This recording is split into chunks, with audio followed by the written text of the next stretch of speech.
sa Panginoong Diyos, lahat ng sa tinakpan.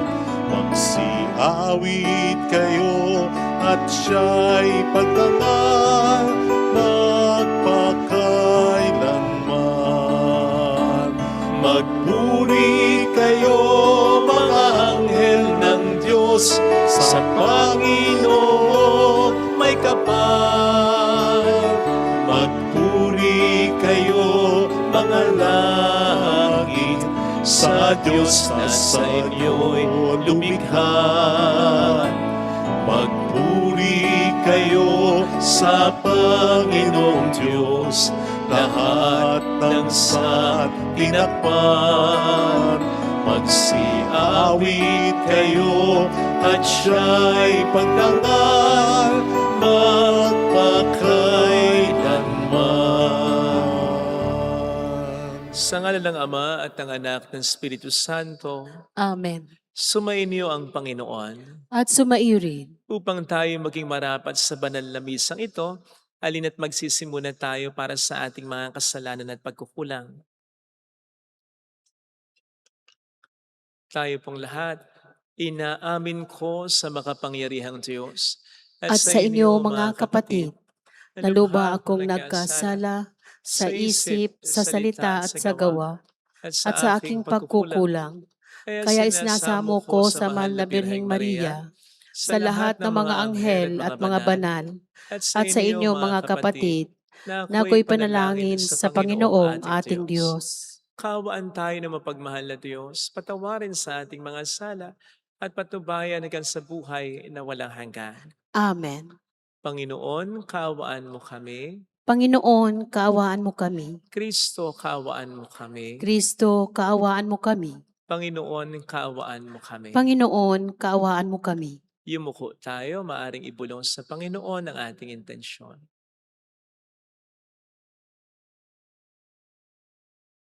Pagdasal natin ang ating bayan, ang mga tumutulong sa ating simbahan, ang mga may sakit at ang mga nag-aalaga sa kanila. Manalangin tayo.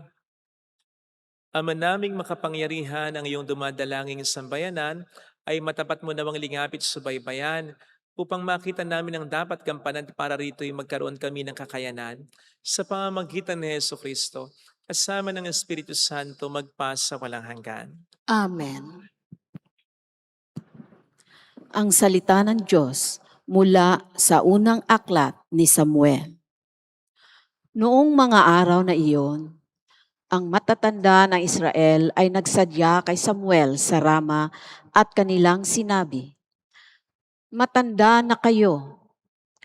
Ang mga anak naman ninyo'y ayaw sumunod sa inyong mga bakas. Ang mabutit, ipili ninyo kami ng isang haring mamamahala sa amin tulad sa ibang bansa."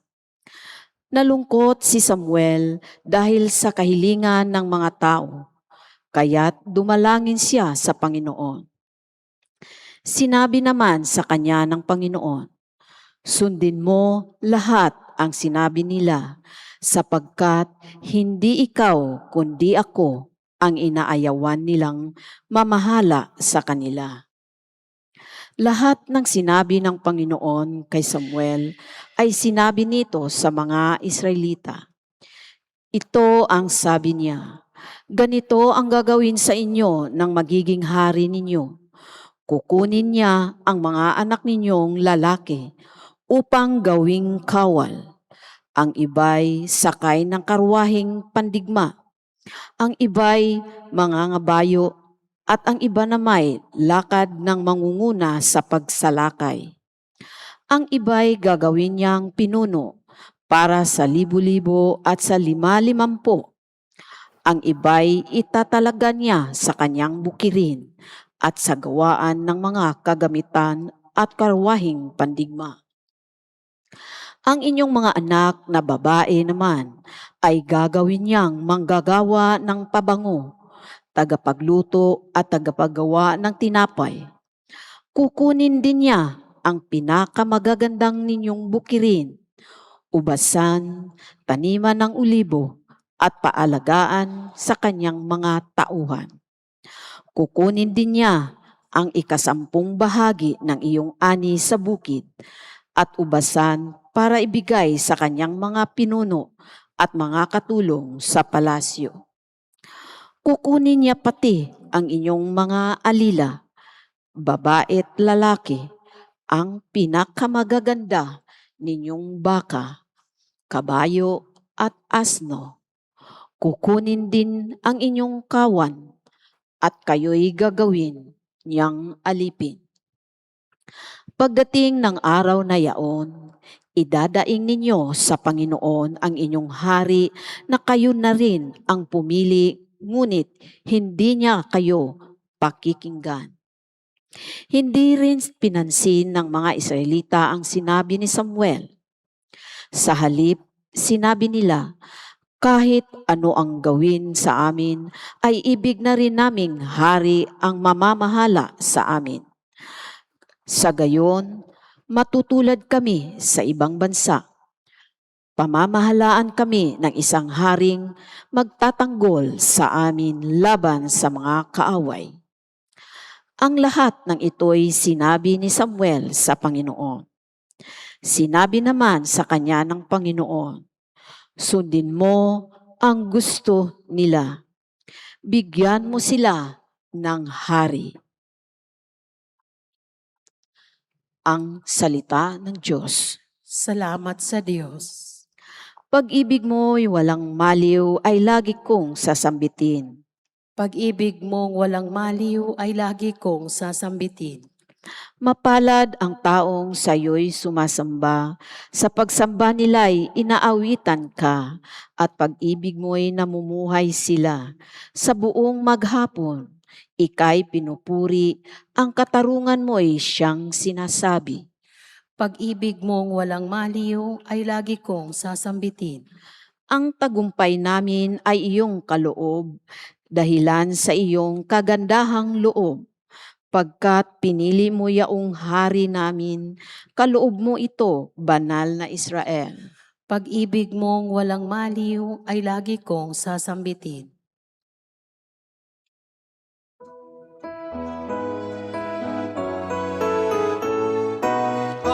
Alleluia, alleluia, alleluia, alleluia.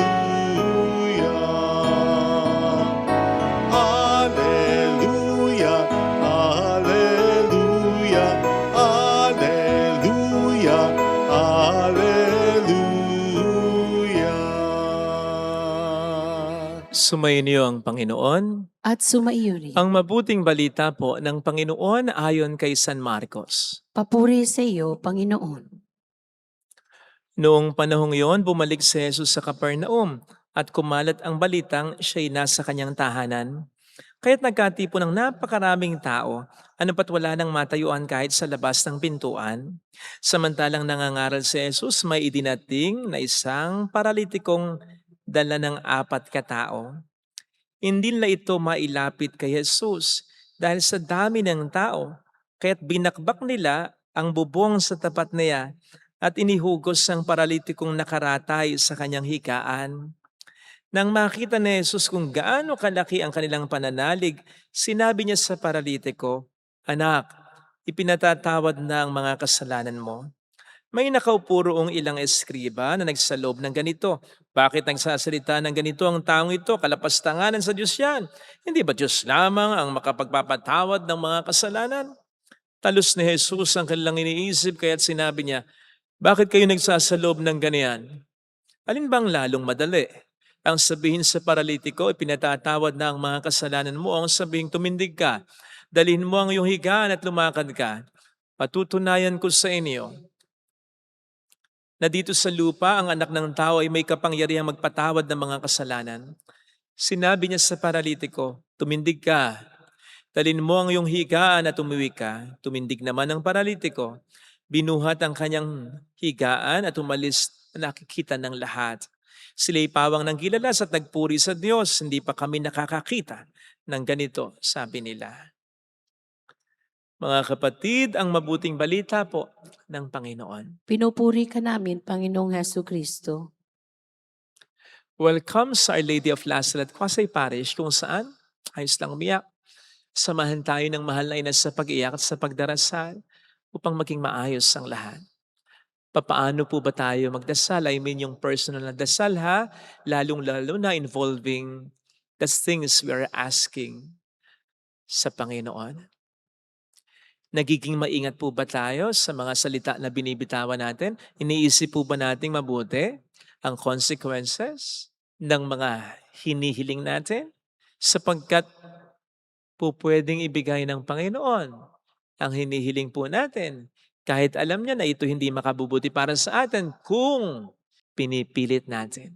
Narinig po natin sa ating unang pagbasa ang pagpupumilit ng mga Israelita kay Samuel na sabihin sa Diyos, bigyan sila ng hari. Actually, wala namang pong masama sa hinihiling nila.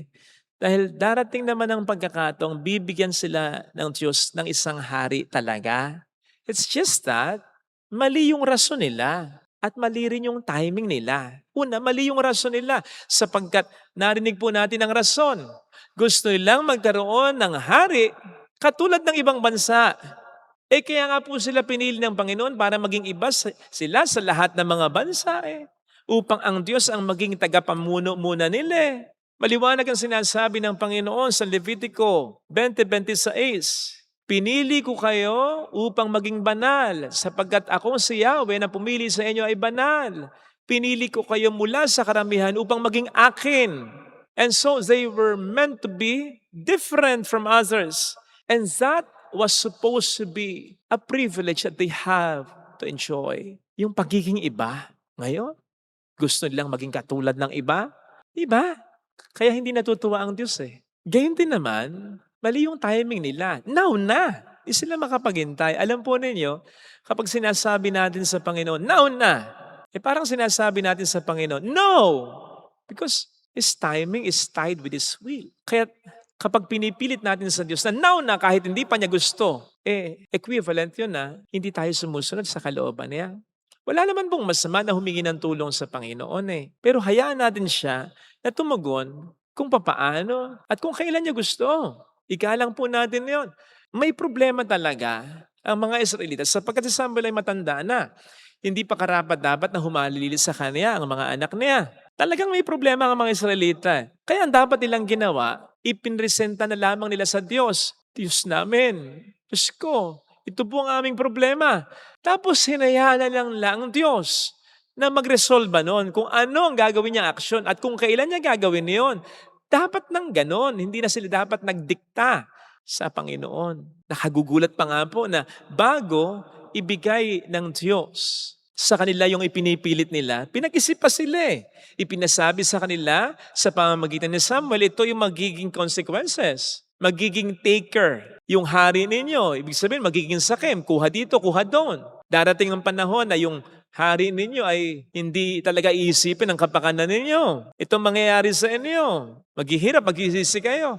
Pero sa kabila nun, still they insisted. Kaya ayun, ibinigay ng Diyos ang inihiling nila para turuan sila ng leksyon. Kaya ko po sinasabi na dapat maging maingat tayo sa mga hinihiling natin, lalo na kung ito ay nagre-resulta sa pagiging atat natin at sa pagtatampo natin sa Panginoon kapag hindi pa niya ibinigay yung ating hinihiling. Mag-isip po tayong mabuti.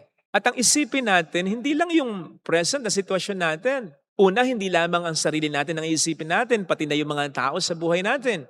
At pangalawa, again, hindi lang yung present na sitwasyon Let us look and think far and wide and beyond. Sapagkat yun ang nakikita ng Diyos Yung malayo at malawak na repercussion or consequences ng mga hinihiling natin. Kaya nga, mas dapat na magtitiwala tayo sa Panginoon natin. Isipin natin yun. Isipin din natin yung mga blessings na natatanggap na natin at matatanggap pa natin.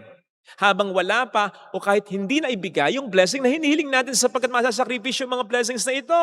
Kung ipipilit natin, yung gusto natin. Dahil siguradong hindi man ibigay o hindi pa man ibigay ng Diyos ang hinihiling natin, may mga blessings siyang binibigay at ibibigay pa. Isipin po natin mabuti yan. Tayong magmarunong sa Panginoon. Konektado po dito, isipin din po natin ang mangyayari sa atin sakaling pabayaan tayo ng Panginoon sa mga negative and bad consequences ng mga hinihiling natin, ipinipilit natin.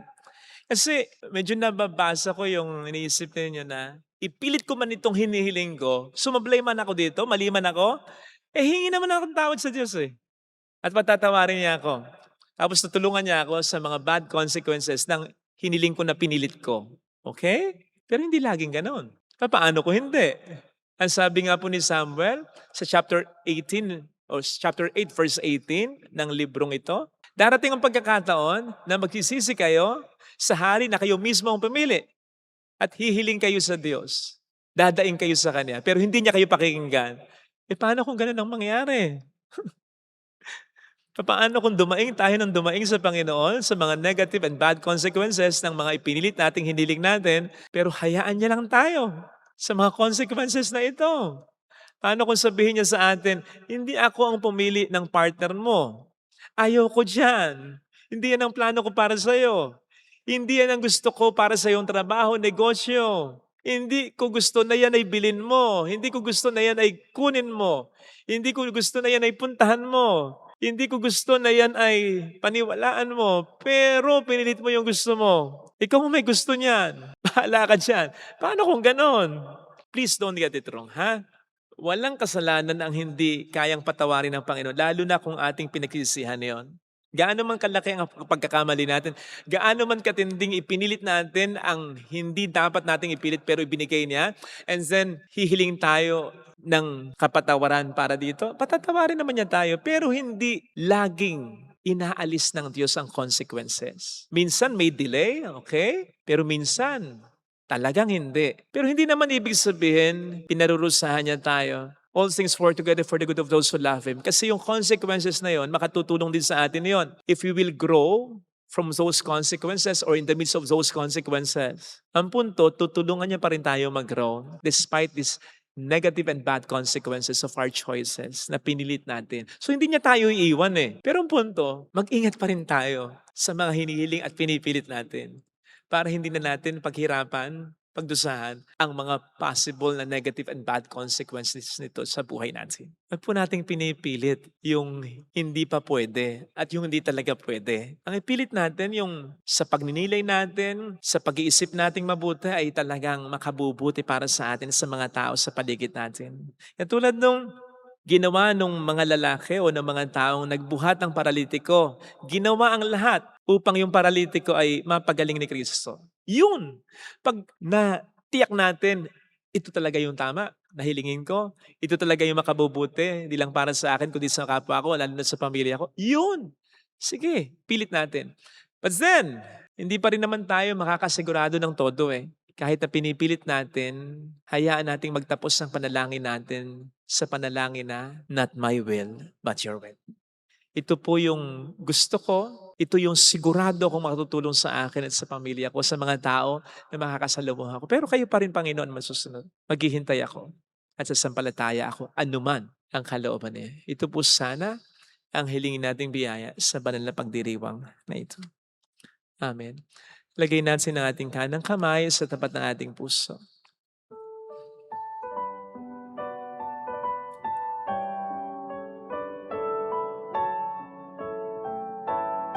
Awitin natin, alam kong may magagawa ang Diyos.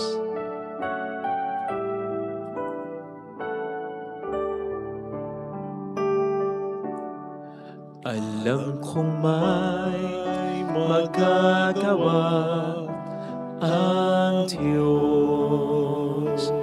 Alam kong may magagawa. Alam kong Makapangyarihan siya. magagawa ang Diyos. Kung ako'y magtatapat, Kung ako'y magtatapat, sa Kanya'y maglilingkod. Sa Kanya'y maglilingkod. Alam kong may magagawa ang Diyos. Alam kong may Hindi ako magdududa. magagawa ang Diyos. Alam kong diringhin ng Diyos ang samo ko. Alam kong di Sapagkat anak niya ako. ng Diyos ang samo ko. Alam kong diringhin ng Diyos ang samo ko. Alam kong di ng Diyos Sapagkat alam niya ang pinagdaraanan. samo ko. Kung ako'y magtatapat, Kung ako'y sa Kanya'y maglilingkod. sa Kanya'y maglilingkod. Alam kong diringgin ng Diyos ang Alam samo. kong diringgin ng Diyos Ang samo ko. Pumikit tayo, Panginoon, tulungan mo akong mas magdasal sa iyo, mas maging bukas sa kalooban mo, mas sumunod sa kagustuhan mo. Tulungan mo po akong sumampalataya na anuman ang hinihiling ko ay pinakikinggan mo. Pero tulungan mo rin po akong magtiwala na kailangan kong hintayin at igalang kung ano ang kalooban mo. Tulungan mo po akong maniwala na kahit hindi ko pa makuha at hindi ko talaga makuha, may kapalit na ibang biyaya. May magandang rason ka, may magandang timing ka. Tulungan mo ako, Panginoon, na panghawakan ito. Alleluia! Alleluia! Purihin ang Diyos. Alleluia! Pasalamatan siya. Siya ay muling babalik sa atin. Hindi Kanya iiwan. Hindi Kanya pababayaan. Paniwalaan mo yan. Alleluia! Purihin ang Diyos. Alleluia! Sa takdang panahon, babalik ang Panginoon upang tayo ay kunin. Dapat siya sa Kanyang mga pangako sa atin. Sabihin mo sa sarili mo, mayroong magandang mangyayari sa iyo. Promise. Hindi ako nangako, ang Panginoon. Bahagi ito ng sinabi niya sa pamamagitan ni St. Paul. All things work together for the good of those who love Him. So kahit yung mga delays, kahit yung mga unfulfilled expectations na yan, pwedeng gamitin ng Panginoon yan para mas ma-enjoy natin yung mga blessing na gusto niyang ibigay sa atin. Huwag mong ipilit ang gusto mo. Sabihin mo lang sa Kanya at hayaan mo siya na magdesisyon kung ano ang nararapat talaga. You'll be contented with it at mas magiging malaya ka. Papuri sa Ama at sa Anak at Espiritu Santo. Kaparanang sa unang-una ngayon, magpakailanman, pagpasa walang hanggan. Amen. Pag-aalay.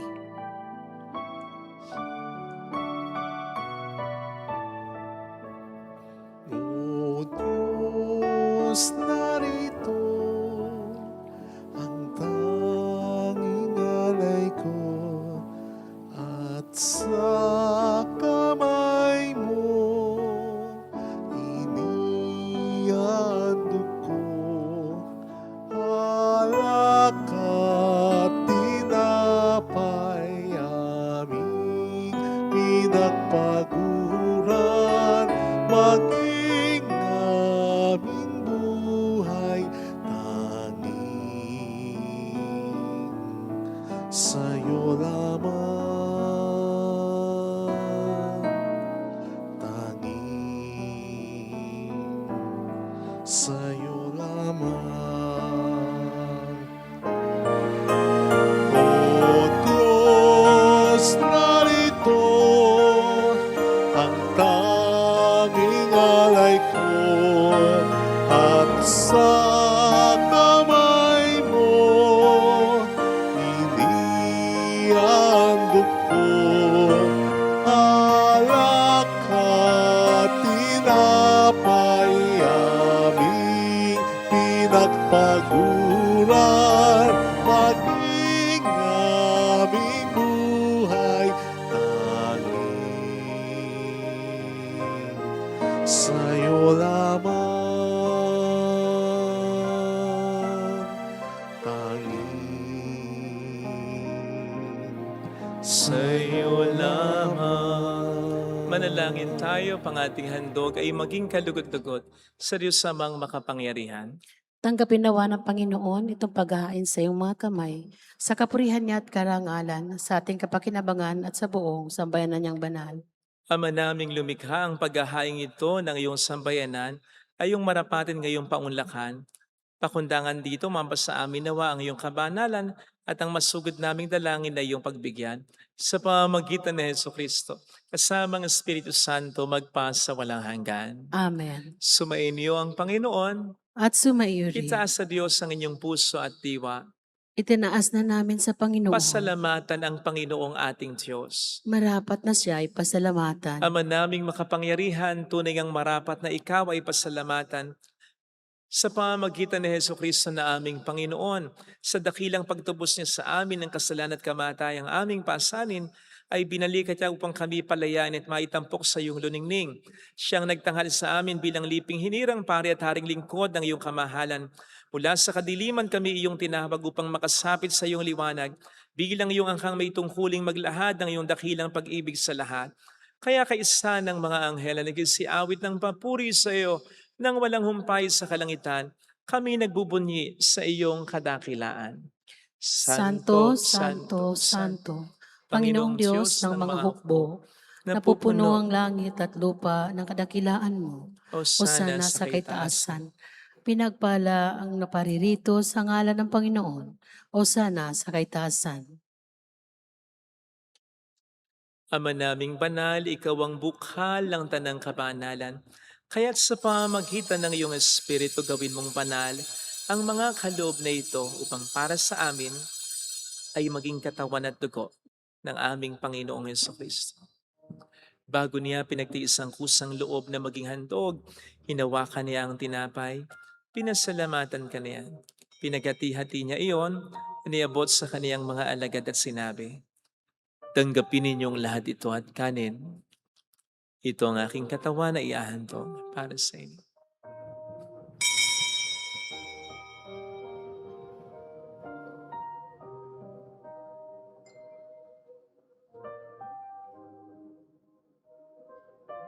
Gayun din naman nang matapos ang hapunan, hinawakan niya ang kalis.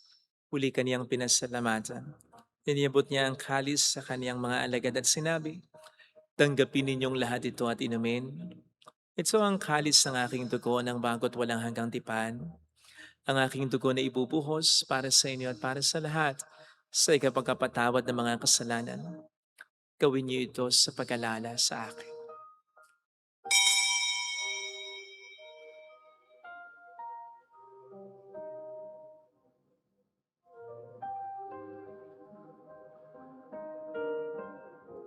Ang misteryo ng ating pananampalataya.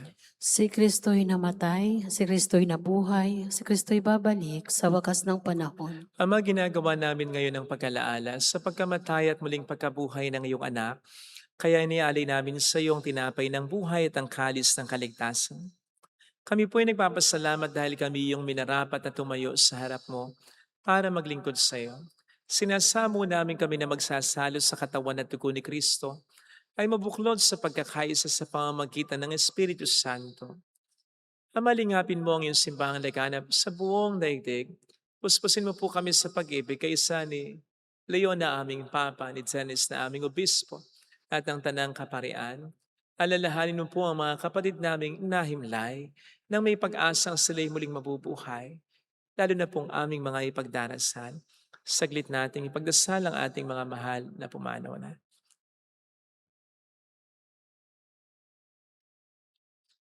Kaawaan mo sila at patuloyin sa iyong kaliwanagan. Kaawaan mo at paging tapatin kaming lahat na makasalo sa iyong buhay na walang wakas. Kaisa ang mahal na birhen ng Lasalat, ang ina ng Diyos. Isanuse ang kabiyak ng kanyang puso, lahat ng mga banal na namuhay dito sa daigdig ng kalugod-lugod sa iyo. May pagdiwang naman namin na pagupuri sa ikararangal mo sa pamamagitan ng iyong anak at sa aming Panginoong Jesucristo. Sa pamamagitan ni Kristo, kasama niya at sa Kanya, ang lahat ng parangal papuri ay sa iyo, Diyos amang makapangyarihan, kasama ang Espiritu Santo, magpasawalang hanggan.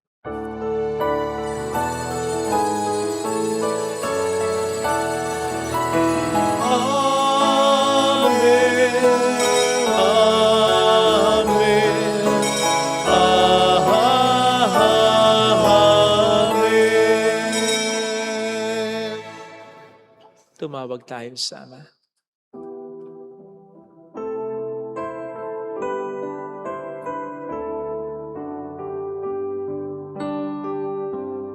Ama namin, sumasalangit ka, sambahin ang ngalan mo, mapasa amin ang kaharian mo, sundin ang loob mo dito sa lupa para ng sa langit.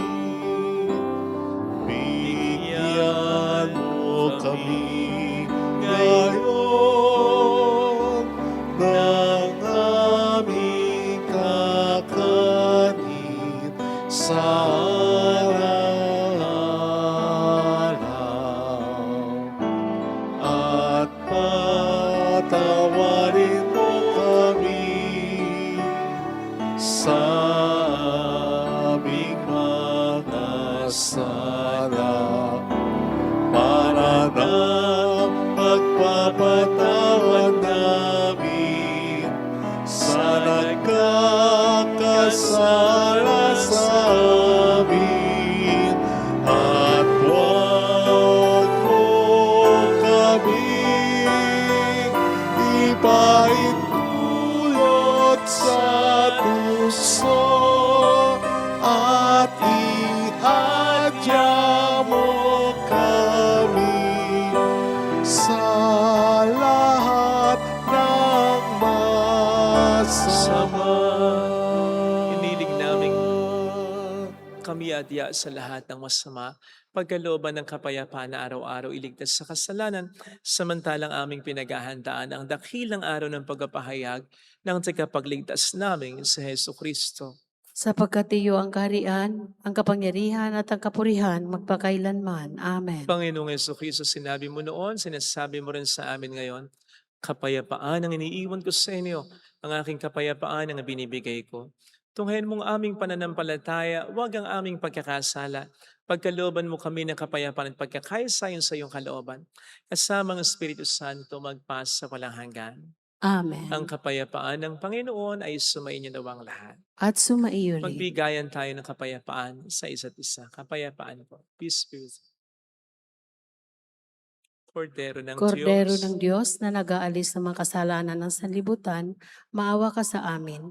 Kordero ng Diyos na nag-aalis ng mga kasalanan ng sanlibutan, maawa ka sa amin. Kordero ng Diyos na nag-aalis ng mga kasalanan ng sanlibutan, ipagkaloob mo sa amin ang kapayapaan. Ang iyong kapayapaan. Narito sa harap natin ang Panginoon, ang ating buhay at kaligtasan. Mapalad tayong inaanayahan. Panginoon, hindi ako karapat-dapat na magpatuloy sa iyo, ngunit sa isang salita mo lamang ay gagaling na ako.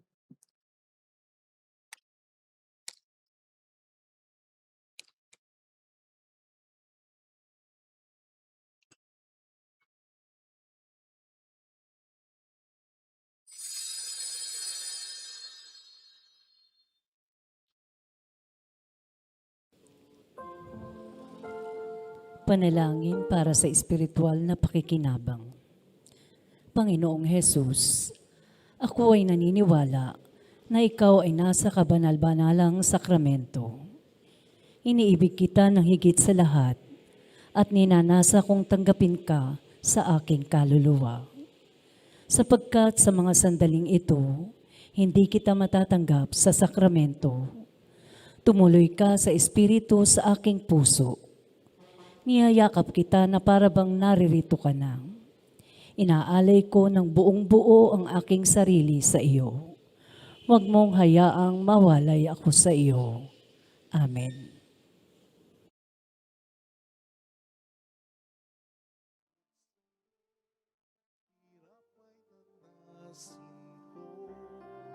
Sapagkat tanging sa kapwa lang makikita pag-ibig mo, at sa paglilingkod may saya sa puso ko. pagkatangi sa kapwa lang makikitang pag-ibig mo, at sa paglilingkod may saya, at sa paglilingkod may saya, at sa paglilingkod may saya sa puso ko, sa puso ko, sa puso ko. Manalangin tayo. Ama naming mapagmahal, iniling namin kami pagbigyan, pakundangan sa iyong dulot na pakikinabang, pagkalubong ikaw ay aming paglingkuran sa pamuhay namin sa paraang iyong kinalulugdan, sa pamamagitan ni Jesucristo, kasama ang Espiritu Santo magpasa walang hanggan. Amen. Holy God, Holy Mighty One, Holy Immortal One. Have mercy on us and on the whole world. Holy God, Holy Mighty One, Holy Immortal One. Have mercy on us and on the whole world. Holy God, Holy Mighty One, Holy Immortal One. Have mercy on us and on the whole world. Jesus, King of Mercy, We trust in you. alalahanin, Alalahanin, o mahal na Birhen ng Lazaret, ina ng pag-asa. Ikaw ang nagpapaalala sa aming magbalik loob sa Ama. Ito ang nagpapatunay na ang kagandahang loob mo ay nanatiling busilang. Sa pag-aaruga mo sa amin, tungkulin mo'y tinupad. Sa paanan ni Kristo'y itinuring mo kaming mga tunay mong anak, kaya ninais mo ni Isay huwag mapahamak. Maging sa iyong walang tigil na pananalangin, pati luhay pumatak. Huwag namang mawalan ng saysay ang iyong paghihirap. Hiling nawa namin sa iyo, aming inang liyag, na matapos ang pakikibaka namin sa mundong ito at sa pananatili naming tapat kay Kristo, sa kapurihan mo ay makibahagi kaming ganap, upang kung nasaan ka ngayon ay maparoon din kaming lahat, at ang kaganapan ng kalwalhatian ng Diyos Ama ay tuluyang matupad, siya nawa. mahal na Birhen ng Lazaret, kapag kasundo ng mga makasalanan. Ipanalangin mong walang patid, kami mga dumudulog sa iyo. Marami pong salamat sa inyong pakikisa at sa mga tulong na binibigay po ninyo, nagiging dahilan para makatulong din po tayo sa maraming mga simbahan, chapels, institutions, and even individuals. Maraming salamat po sa inyong lahat. Sumayin niyo ang Panginoon, At sumaiyo rin. pagpalain kayo kasama ang ating pamilya na mapagmahal na Diyos, ng Ama at ng Anak ng Espiritu Santo. Amen. Pumayo tayo sa kapayapaan ni Kristo. Salamat sa Diyos. Salamat din po.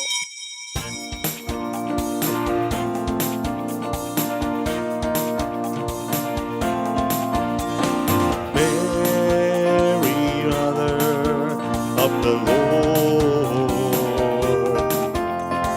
hear the prayer we sing to you. Let your tears sip in our minds and hearts as once they fell at Lazaret. Tell your people how to live again. Tell your people how to sing again. Tell your people how to dance again. Tell your people how to pray again. Mary, Mother of the Lord, hear the prayer we sing to you.